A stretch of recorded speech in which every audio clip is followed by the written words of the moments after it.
Hey everybody, Mike with Cargo Dog. Today I am going to remove the 40% side and put my jump side seat in. I have an event going on that I need to have a second passenger with me. It's a non-wheeling event. So I normally, in my 40% side, I store all of this stuff over here, my tools, my recovery bag, some of our camping gear, stuff that I'm not going to need unless I'm out wheeling. And this is just a road trip thing, so we won't need any of that. And so let's show you how to get the box out. So I use an impact with an 18mm socket to get it off. One of our frequently asked questions, I'm going to remove the carpet, is how does the system bolt down? It uses the factory seat bolts in two locations on each side to hold it down. It is very secure. It's not going anywhere. So we're going to get those out. First off, we're going to unplug the lights. And we're going to get those out. And if I had the right size socket, then we'd be set. So I got to go get the right size. Okay, so I got my 18mm instead of my 17, and I'm just going to take these two right out.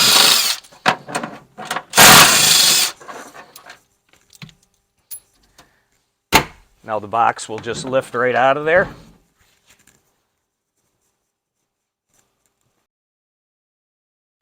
So you're going to want to remove the two bolts that the seat's originally bolted to. I always put them back in the hole. That way it doesn't allow water or anything to come in there. You know where they're at. So you're going to remove those two. And I get another question we get asked is people that have anchor points to mount tie downs for their dogs.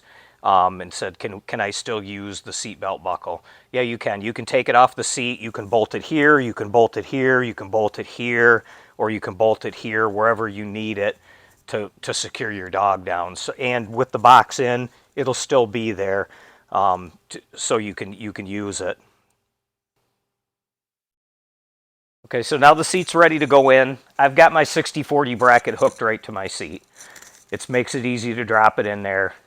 As you can see, it's pivotable. You know, it's got a lock nut on it, so you want to snug that down, but you don't want to crank it down because you want that pivotable. So with it being right on the seat, it'll go right in there easy. So we're just going to take the seat, use that back bolt, and guess what I forgot to do? Take the back bolt off. This nut.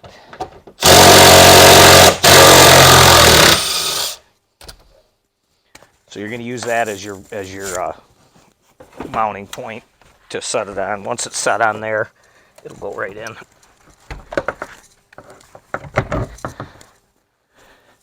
So now you're going to take your two bolts, get your holes lined up, and get your bolts back in. Okay, you can pause it.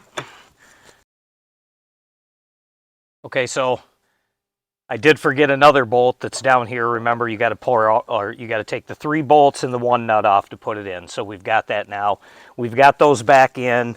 We're going to get these two on the down here tightened up.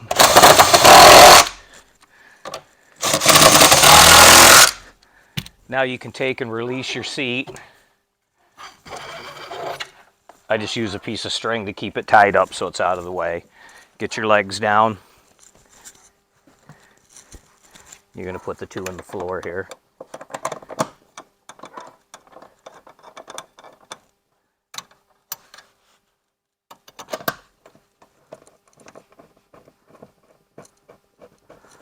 I just got them started for now. Once you get those tightened down, then you can drop your seat and get the last two remaining. The bolt and the nut.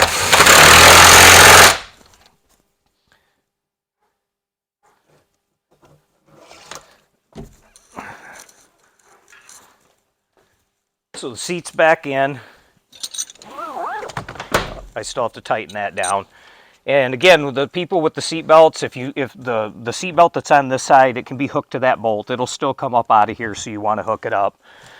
Another question we get asked a lot is, can I run just the 40% side of the box? You can run just the 60% side it's not going to fit in running just the 40. The 60% side won't fit in. So this is your only option on it. So that's the installation of the jump seat. On the Wranglers, you have to have the bracket. On the Gladiators, you don't. That still gives you 60% of your storage that's lockable, lit up still, and allow another person to come along. Just one of the benefits that we have with our system. And check us out on our website at cargo.dog, Facebook at cargo dog, and Instagram cargo dog 2021.